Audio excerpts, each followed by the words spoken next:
Olá, seja muito bem-vindo ao podcast do Saúde Business, diretamente do Congresso da FEOSP, Federação das Santas Casas e Hospitais Filantrópicos do Estado de São Paulo. Eu sou Amanda Gonçalves, curadora de conteúdo editorial do portal Saúde Business, que é um portal de notícias especializado no setor da saúde, com foco em gestão, e também é canal oficial dos eventos Hospitalar, RIS e Saúde Business Forum.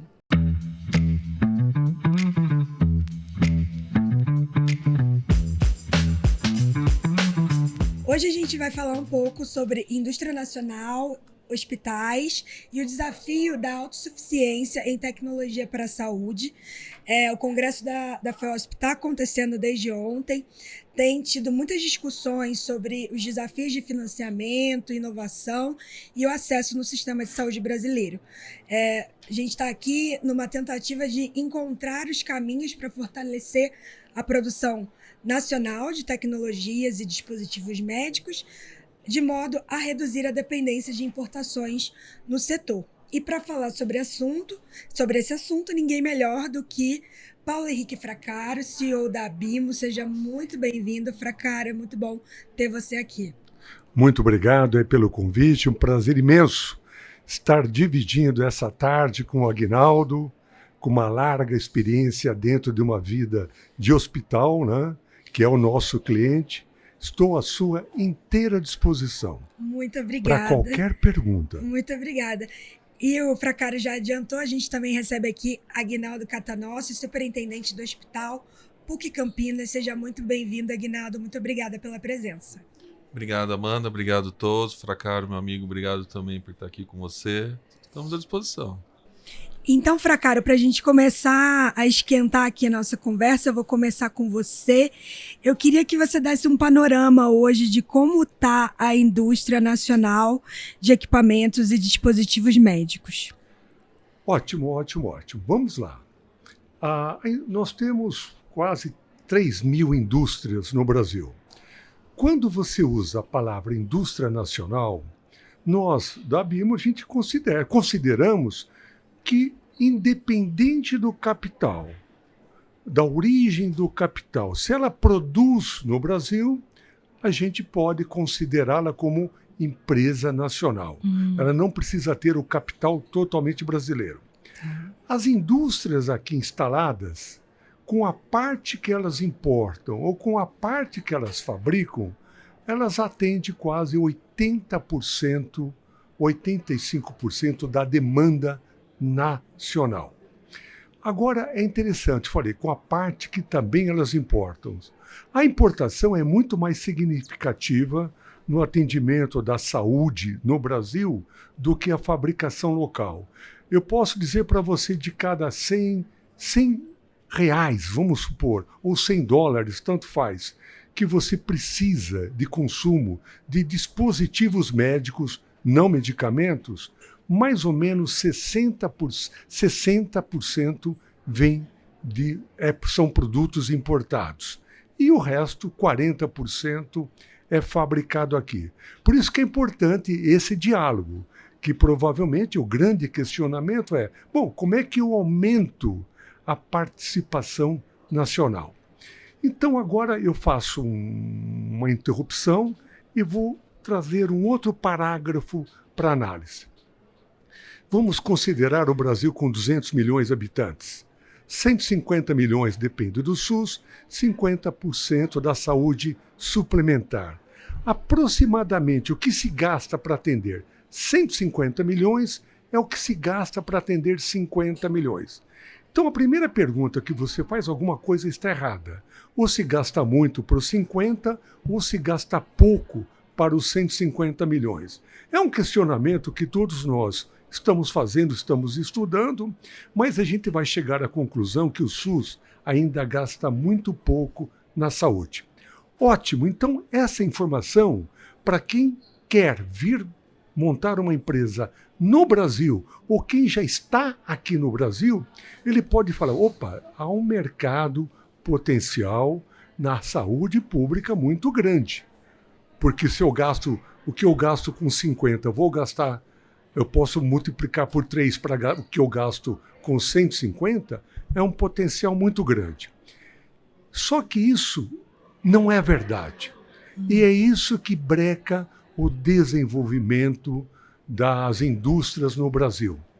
Eu posso fazer o produto mais inovador possível, mas os 150 milhões que são atendidos por hospitais públicos e santas casas, eles não têm dinheiro para comprar produtos inovadores. Não tem. Eles dependem daqueles produtos que estão tabelados no SUS, e é aquele valor que eles podem pagar. E é aquele valor que eles brigam para pagar.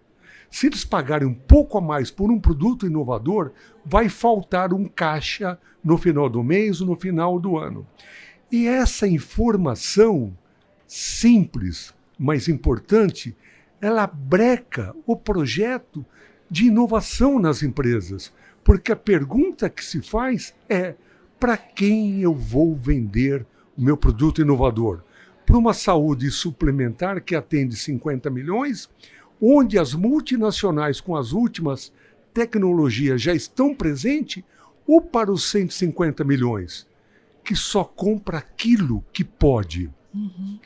Então, esse questionamento nós temos levado constantemente para o governo, porque fontes para inovação tem, recursos para inovação tem, tecnologias para serem trazidas para cá, para serem inovadoras, tem. Mas para quem eu vou vender? Eu sempre dou um exemplo, é você montar um supermercado extremamente moderno no interior da floresta amazônica. Se ninguém for comprar, por mais tecnologia que você tem, você morre. Então, o que falta para o Brasil, e esse questionamento nós temos batido muito forte junto ao governo, quando ele tem a bandeira de fortalecimento do complexo econômico e industrial do setor saúde na área de dispositivos médicos. É comprador. E se você me permitir mais um pouco da minha explicação, o sonho da indústria de dispositivos médicos é ter uma política de genéricos, igual dos genéricos. Você acha que não tinha nascido em 1990, quando o ministro Serra implantou a linha de genéricos no Brasil? As indústrias farmacêuticas nacionais não representavam 10% do volume de fármacos vendidos no Brasil. Hoje elas representam mais de 80%. O governo estabeleceu uma linha, planos de financiamento, políticas de compra para o desenvolvimento de genéricos no Brasil. O meu sonho, mesmo dentro da minha idade, eu sonho, né? Aliás, o sonho é o sinal de uma noite bem dormida. Sim. Sabia disso, não? Sim, Se você não sonhou, você não dormiu bem. Como eu durmo bem, o meu sonho é o governo, nesse projeto de fortalecer a indústria, é desenhar um programa e similar ao genérico, onde os hospitais públicos e as santas casas vão ter recursos para comprar produtos inovadores. Porque quando você analisa a rede pública e as santas casas, elas estão muito longe, na sua maioria, das tecnologias que são importantes na detecção com eficácia das doenças que tanto procuramos a cura.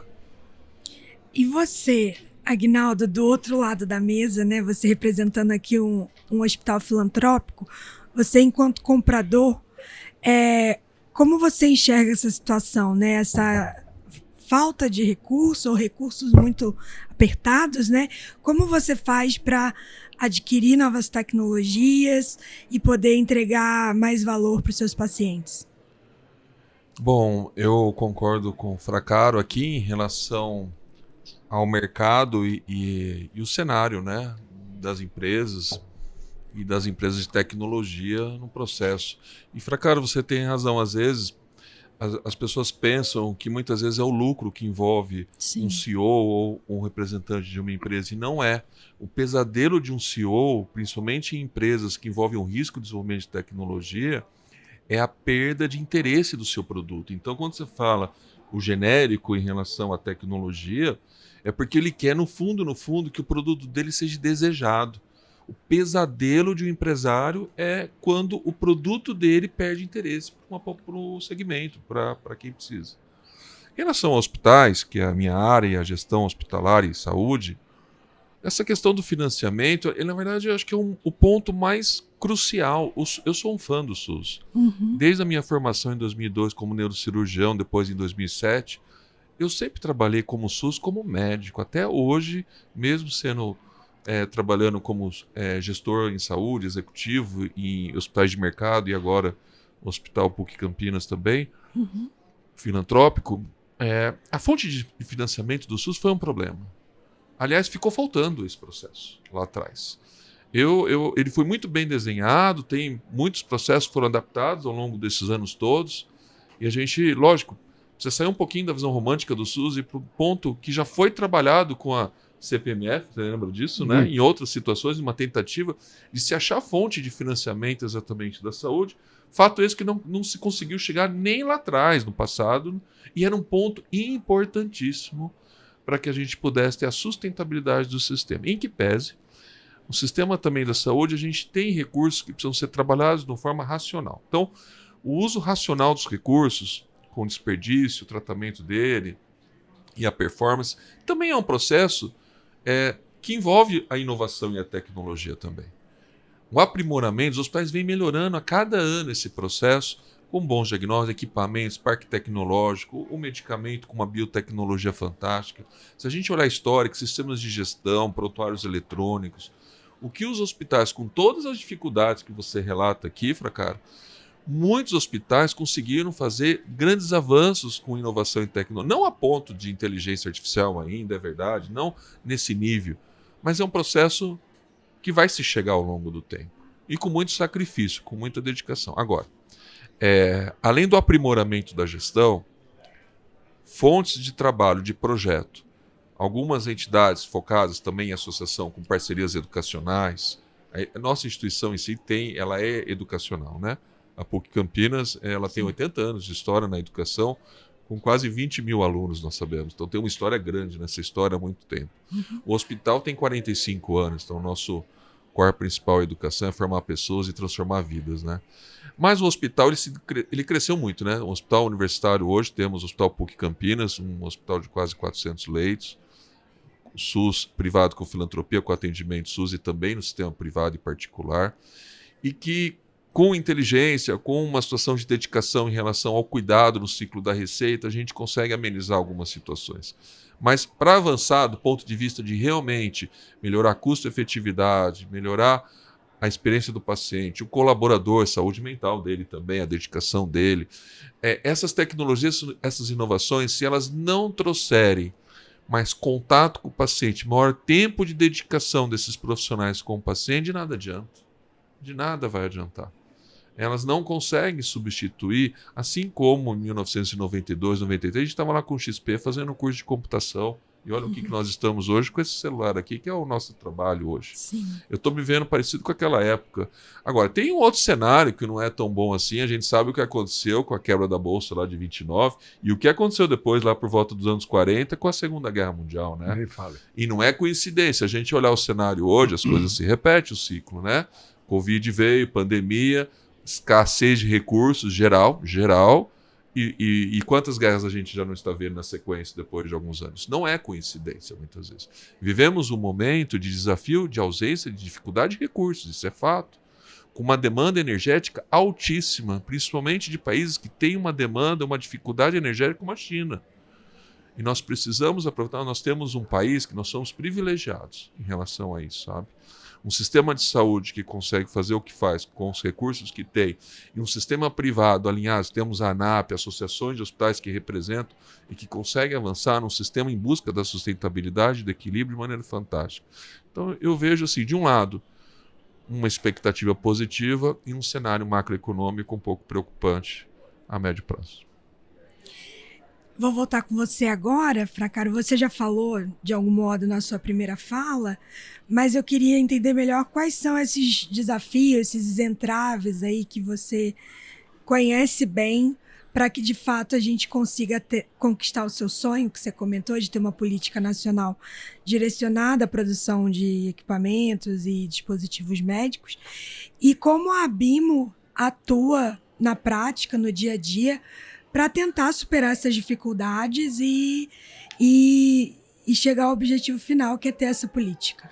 Olha, o Aguinaldo deve, com certeza, por administrar uma entidade, né, que depende dos recursos que ela produz, sabe que se não tiver um planejamento de médio e longo prazo, você acaba apagando incêndios todos os dias.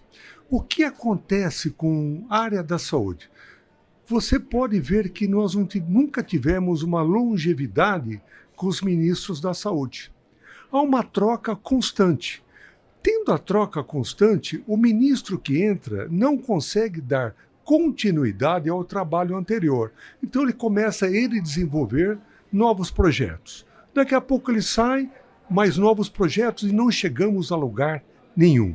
O que falta hoje é o governo definir estratégias para o setor da saúde. Olha, quais são as estratégias? Eu quero ter, pelo menos, esses hospitais universitários com toda a inovação possível, porque é lá que eu estou formando boa parte dos meus médicos. Para o sistema público, que depende do atendimento ao SUS, a saúde básica, as UBSs, eu quero montar com dignidade, com equipamentos que possam realmente trazer um resultado mais efetivo para a saúde. Muito bem, vou montar. A indústria nacional está preparada para isso? Se a indústria souber os planos que o governo vai ter, ela se prepara. Durante a pandemia, foi em março quando foi detectada a pandemia.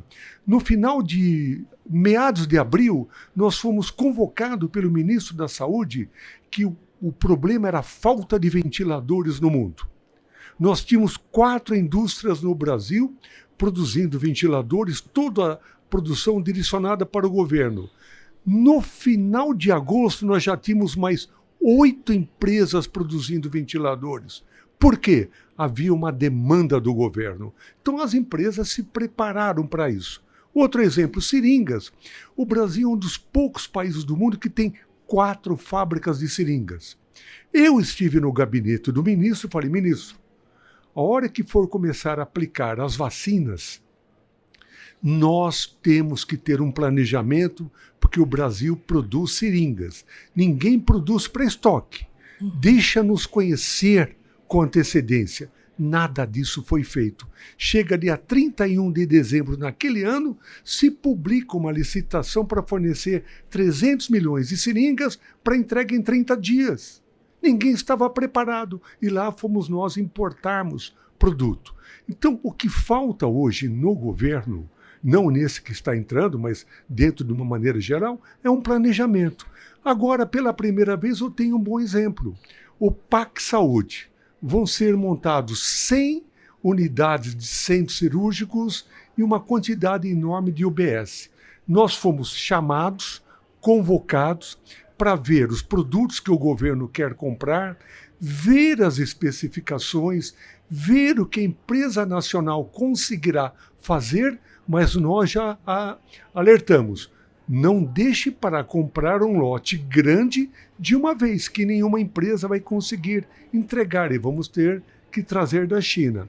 Então, eu sempre falo que o planejamento com antecedência é importante. E uma última observação, que na semana passada eu joguei essa pergunta numa reunião com o Ministério da Saúde.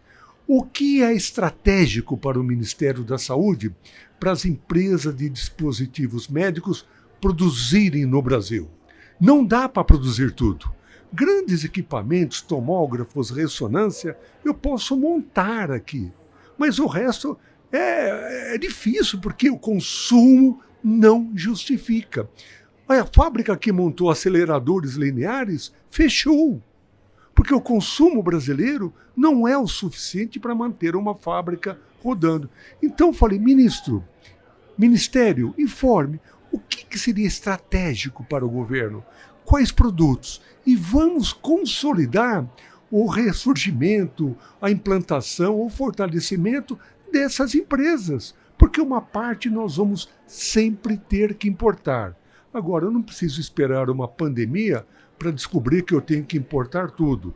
Luvas, óculos, seringas, que foi aquela máscaras, que foi aquela grande loucura. Então, resumindo, planejar. Planejar, planejar, que tudo vai dar certo. Aguinaldo, eu volto com você. Eu queria saber, você como professor, gestor de saúde hoje, como a nacionalização dos dispositivos médicos e equipamentos, ele impacta diretamente nos custos assistenciais e na segurança do paciente. A gente já falou aqui que o acesso, às vezes, é mais difícil por conta do custo.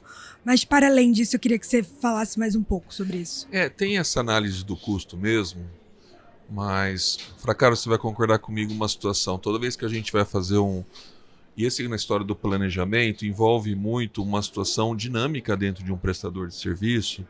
E o que mais está apertando ultimamente é a pressão da massa inflacionária de salários. Você vai falar assim, mas não tem tanta gente no mercado disponível? Eu vou te dizer que nos últimos 5 anos a gente começou a enfrentar no Brasil um problema que acho que vai se agravar se não houver um planejamento, que é o envelhecimento da força de trabalho. Sim. Isso é fato. Isso já é uma realidade. Todos nós sabemos que a pirâmide do Brasil etária já inverteu. Então, nós temos cada vez mais dificuldade em relação a contratações da carga de trabalho, da força de trabalho em relação à carga horária de trabalho do tipo especializado. Então, isso é uma demanda que se tem alta, que se tem de trabalho. E temos, se você olhar alguns indicadores econômicos, inclusive macroeconômicos, em relação a isso do Ministério da Economia, você vai ver um enfraquecimento e uma estabilidade na força de trabalho, uma pressão no sistema já em relação a custo com salários.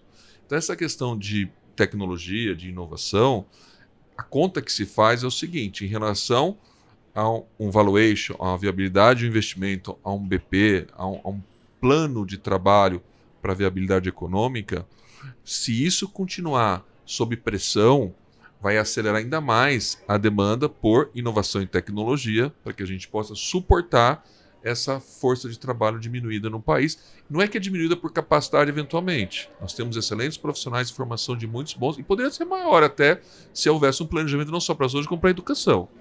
Mas é necessário a gente manter a eficiência operacional, a segurança assistencial do serviço, um posicionamento de mercado dos hospitais e para isso nós precisamos de pessoas boas, treinadas, capacitadas. E essas pessoas, como a Birâmide, a renovação, a oxigenação de profissionais, e eu vou longe, até na área médica mesmo, em relação à cirurgia. Não é fácil, muitas vezes, encontrar um cirurgião de transplante, gente. Minha área é neurocirurgia. Dependendo da situação, não é tão simples assim. Para formar um neurocirurgião, eu vi você dizendo numa outra palestra, eu demorei eu comecei a trabalhar com 35 anos imagina? Olha o tempo que eu estudei, hoje eu tenho 47. O tempo de estudo e dedicação para o aprendizado e preparar um profissional desse para o mercado, ele é longo, o investimento é alto e isso o mercado precisa, nós precisamos. Porque daqui a pouco a gente vai ter que importar não só tecnologia, mas profissionais também. Então é uma preocupação que se tem e os estudos financeiros vão acabar dizendo, e eu acho que esse tema tecnologia e inovação vai ser uma demanda e até pelo modelo que se está se construindo, se não revertido, de uma maneira mais rápida será imposto. Eu gostaria até de adicionar, eu concordo plenamente com ele. Agora, há uma realidade que é difícil de administrar. A inflação da saúde é maior do que a inflação econômica. Porque as inovações, elas acabam trazendo, a princípio, um custo maior para o hospital. E como é que o hospital vai absorver se ele tem uma pressão da saúde suplementar cada vez maior, até para um achatamento de custo? Porque tudo que se faz é quase imediatista. O payback, o retorno tem que ser muito rápido. Então, vou te dar um exemplo. Quando eu tive meu câncer, meus melanomas, em 2016, eu fui tratado com imunoterapia. Estava chegando aquele ano. Aguinaldo, cada sessão custava, eu lembro muito bem, R$35 mil. Eram 2 sessões por mês durante 2 anos. Um absurdo custo. Mas se eu não tivesse esse recurso em meu plano arcou, provavelmente eu iria para uma... Logo depois, esses melanomas estariam crescendo mais ainda, eu iria para a cirurgia, poderia ficar debilitado, iria ficar encostado em seguros, uma série de coisas que a gente muitas vezes não faz a conta. Sim. Não há dúvida, né, que se a gente tivesse esse raciocínio e recursos para pensar que toda inovação vai trazer um benefício, que é uma cura mais rápida, menos tempo no hospital, menos tempo de usuário de equipamentos e médicos, provavelmente a situação seria diferente. Só que me falta recursos para eu bancar o início desta caminhada. Então nós ficamos todo o tempo apagando incêndios. Os incêndios do dia, porque eu tenho que vender o almoço para comprar a janta. E um hospital que depende hoje de uma saúde suplementar, eu imagino, passa sufocos enormes, porque é uma pressão cada vez maior.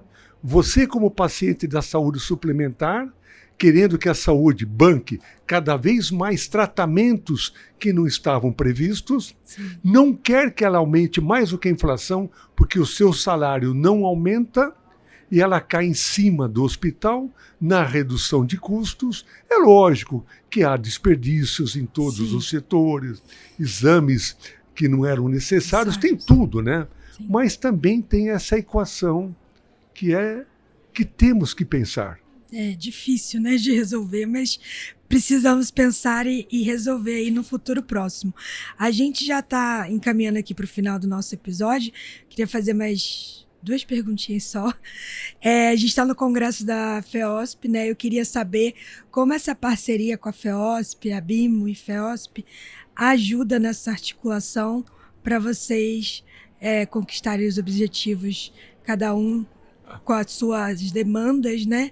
Mas queria saber como é que é essa relação. Olha, a relação é ótima.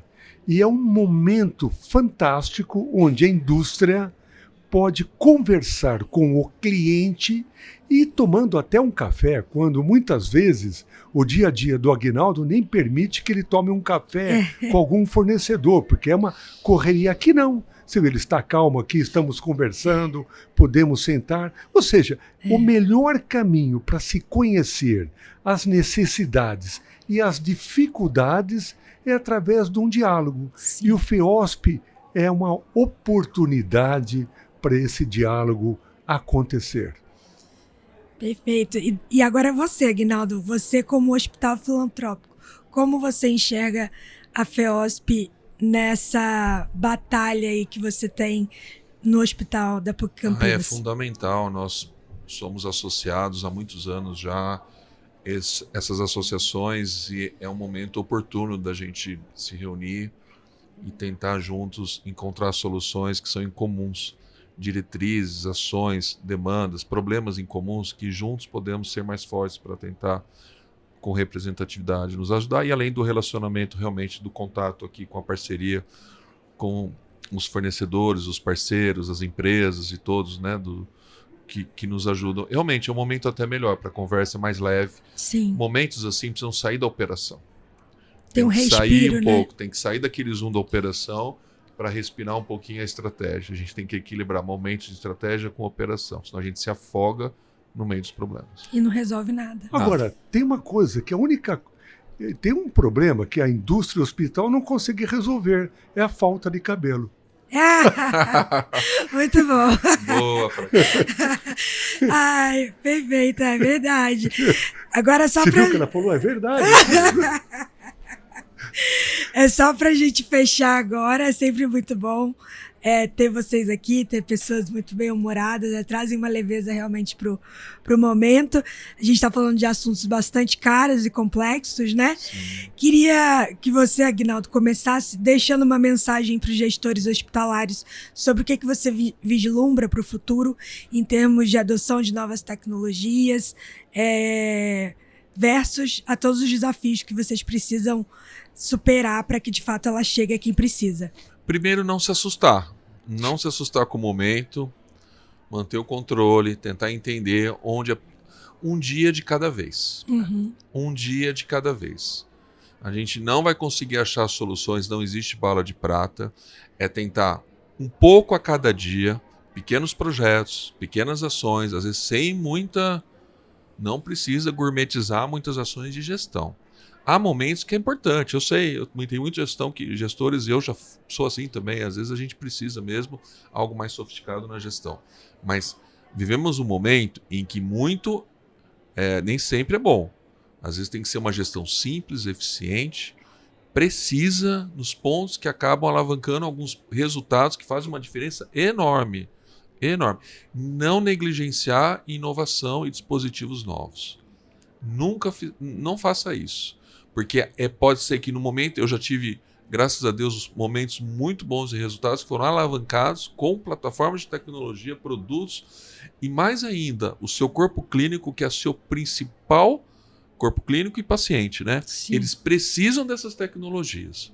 Nós temos a obrigação de oferecer o que há de mais moderno e eficiente e seguro para os pacientes. Jamais negligenciar com desculpas em relação a situações de financiamento e custo. Tentar achar um caminho, achar uma parceria, achar algo, não se colocar em zona de conforto. Essa é a minha dica. Muito obrigada pela sua presença, tá? Já adianto. E agora você, Fracaro. Olha, eu sempre falo que quando você tem um planejamento, tudo no Brasil é possível. A indústria aeronáutica. Veja o que é a Embraer hoje. Sim. Houve um planejamento, o governo participou, estipulou, queria comprar os produtos, os primeiros bandeirantes. Olha o crescimento.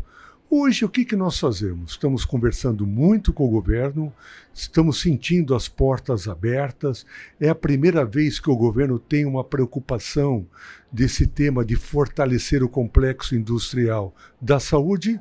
E a nossa missão como entidade é procurar que esse caminho realmente possa encontrar este projeto, porque o Brasil, com planejamento, você consegue produzir tudo, desde que tenha uma demanda. E nós temos a ciência e a consciência que essa demanda ela não pode criar um pânico nos hospitais por custos exorbitantes, porque alguém terá que pagar a conta. Então eu acho que é a nossa missão, procurar trabalhar com o governo, sempre trazendo a inovação, porque a inovação só é benéfica ao paciente.